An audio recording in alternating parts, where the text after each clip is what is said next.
आज है 8 दिसंबर 2023 दिन शुक्रवार। Welcome back to clean news UP. चलिए देखते हैं उत्तर प्रदेश की 25 फटाफट बड़ी खबरों को। यहाँ 1 रुपए में होगा रेल यात्रियों का इलाज, 10 रुपए में होगी जांच, एम्बुलेंस की भी रहेगी सुविधा। वाराणसी में कैंट रेलवे स्टेशन के सर्कुलेटिंग एरिया में हेल्थ यूनिट का नया सेटअप खुलेगा। इसमें ऑन कॉल चिकित्सक होंगे। ट्रेन में सफर के दौरान यदि यात्री की तबियत बिगड़ी तो चिकित्सक एक फोन पर मौजूद होंगे। 1 रुपए में उपचार और 10 रुपए में कई प्रकार की जांच होगी। यही नहीं, यहाँ एम्बुलेंस की भी सुविधा होगी। शुरू में 10 बेड का यूनिट होगा। काशी अयोध्या के बीच शुरू होगी हेलीकॉप्टर सर्विस। काशी से अयोध्या के बीच जल्दी हेलीकॉप्टर सर्विस शुरू होगी। इसकी तैयारियां चल रही हैं। वाराणसी स्मार्ट सिटी प्रोजेक्ट ने नमो घाट पर 3 हेलीपैड बनाए हैं। सब कुछ ठीक रहा तो 22 जनवरी यानी अयोध्या में रामलला की प्राण प्रतिष्ठा से पहले हेलीकॉप्टर सेवा शुरू हो जाएगी। तब दोनों शहरों के बीच 220 किलोमीटर की दूरी 40 से 50 मिनट में तय हो सकेगी। अब 5 साल बाद नए सिरे से बनाई जा सकेगी हर सड़क। रखरखाव की जिम्मेदारी निर्माण फर्म की होगी।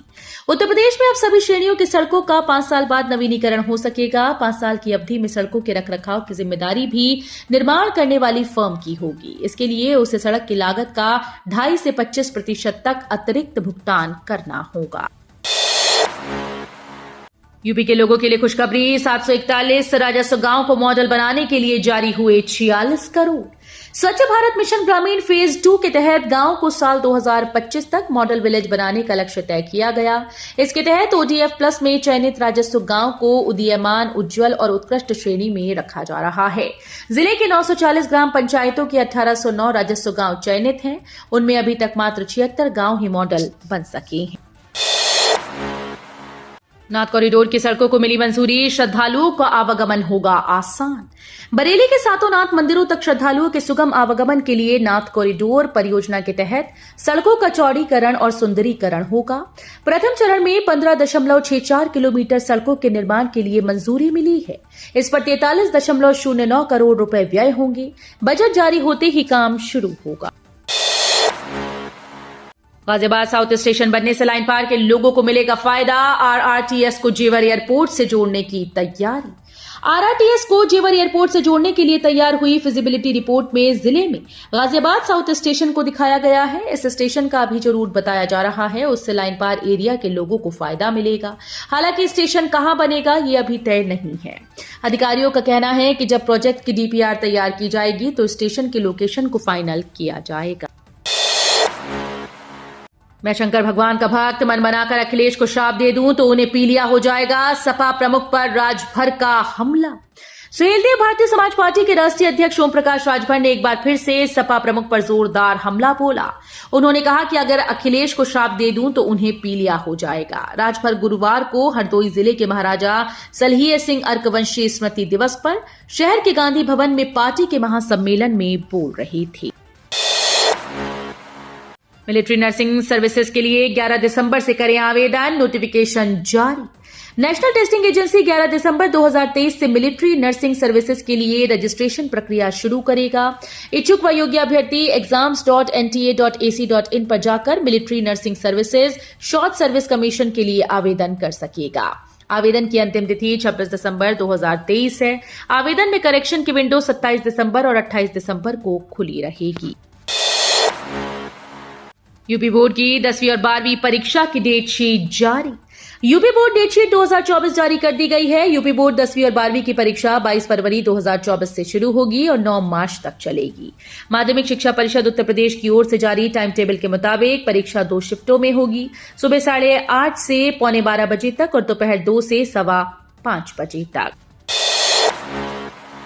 राम मंदिर उद्घाटन का आमंत्रण कार्ड ही काफी नहीं, एंट्री के लिए VVIP को भी करना होगा ये काम।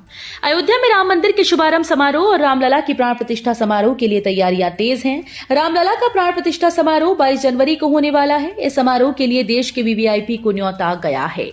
समारोह के लिए सुरक्षा के कड़े प्रबंध किए जा रहे हैं। आम हो या खास, किसी को भी समारोह में ऐसे ही एंट्री नहीं मिलेगी। 11 से 17 तक नहीं चलेगी Agra cantt Jhansi passenger, 16 train cancel, कई के रूट बदले। झांसी रेल मंडल में वीरांगना लक्ष्मीबाई झांसी स्टेशन पर एनआई वर्क और वीरांगना लक्ष्मीबाई झांसी दतिया सेक्शन में तीसरी लाइन कनेक्टिविटी यार्ड रिमॉडलिंग का काम होना है।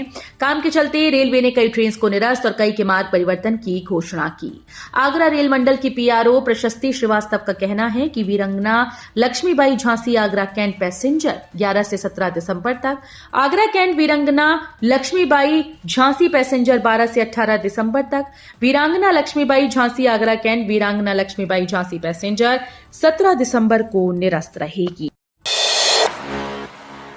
यूपी के जिला अस्पतालों में होगी 117 प्रकार की जांचें, मरीजों के लिए राहत। स्वास्थ्य से जुड़ी तमाम जांचों के लिए आगामी दिनों में मरीजों को भटकना नहीं पड़ेगा, उन्हें निजी जांच केंद्रों की दौड़ भी नहीं लगानी होगी। प्रदेश के सभी जिला अस्पतालों में इंटीग्रेटेड पब्लिक हेल्थ लैब खोलने की तैयारी है। इन लैब में 117 प्रकार की जांचें हो सकेंगी। योगी आदित्यनाथ सरकार के रडार पर यूपी के मदरसे, 100 करोड़ की विदेशी फंडिंग की होगी जांच। एसआईटी ने 80 मदरसों की पहचान कर ली है जिन्हें बीते 2 सालों में लगभग 100 करोड़ रुपए की फंडिंग मिली। कहा जा रहा है कि एसआईटी ने पहले ही बोर्ड से रजिस्टर्ड मदरसों की जानकारी मांग ली है।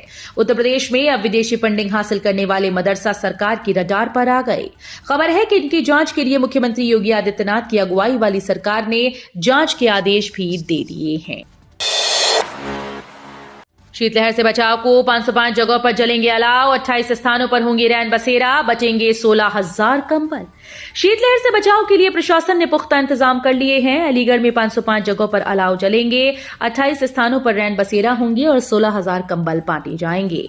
अलीगढ़ की अपर जिलाधिकारी वित्त और राजस्व एवं प्रभारी अधिकारी आपदा मीनू राणा ने बताया कि जरूरतमंदों को शीतलहर से बचाने के लिए ये उपाय किए जा रहे हैं।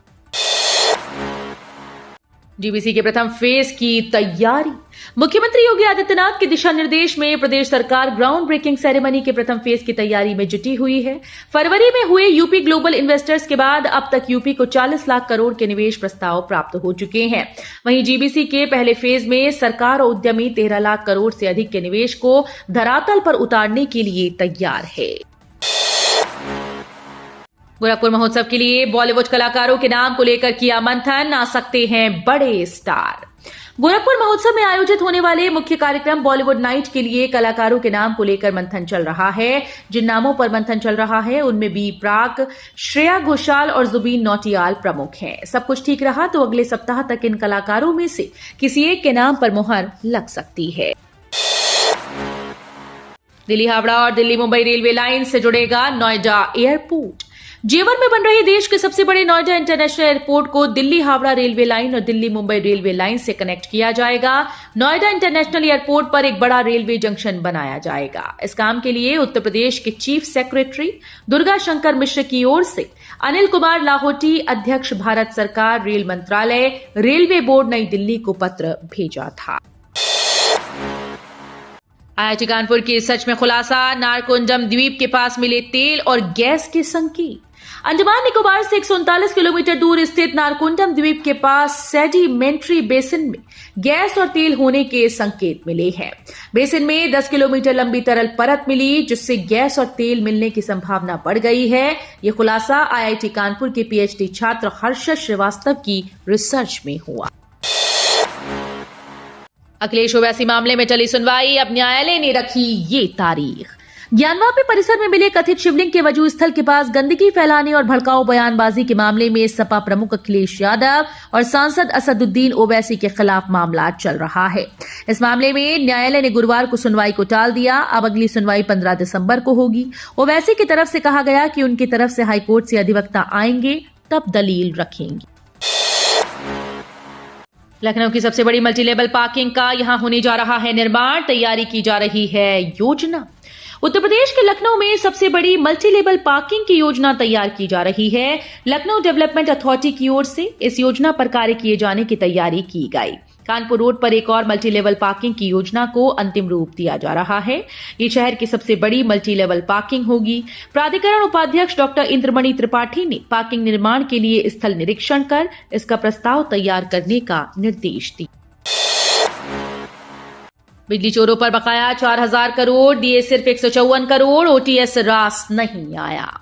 बिजली महकमे द्वारा चलाई जा रही बकायेदार उपभोक्ताओं के लिए एकमुश्त समाधान योजना बिजली चोरी करने वाले आरोपी उपभोक्ताओं को रास नहीं आ रही। बिजली चोरी के मामलों में निर्धारित राजस्व 4000 करोड़ के मुकाबले महज 154 करोड़ ही पावर कॉर्पोरेशन के खजाने में पहुंचा है। बिजली चोरी के मामलों में आरोपी करीब 6.47 लाख लोगों ने अब तक इस योजना से जुड़ने का पंजीकरण तक नहीं कराया है। इनके पास करीब 3846 करोड़ रुपए फंसे हुए हैं। सपा सरकार में ग्राम प्रधानों ने खूब सरकारी धन लूटा, वार्षिक रिपोर्ट में खुलासा। सपा शासन में प्रधानों ने सरकारी धन खूब लूटा। देवरिया जिले के विकासखंड भटनी की ग्राम पंचायत अघेला में वित्तीय वर्ष 2016-17 में ग्राम पंचायत के बैंक खाते से 1,40,000 रुपए की निकासी की गई। इस निकासी को कैशबुक में पांडे ब्रिक्स फील्ड से ईंट खरीद की मद में दिखाया गया, जबकि बैंक खाते के अनुसार तत्कालीन ग्राम प्रधान शीला देवी के द्वारा ये भुगतान प्राप्त किया गया। मेरठ पानीपत नई रेलवे लाइन को गज शक्ति इकाई से मिली मंजूरी। 6 माह की लंबी प्रतीक्षा के बाद आखिर मेरठ पानीपत नई रेलवे लाइन को रेलवे की गज शक्ति इकाई से मंजूरी मिल गई।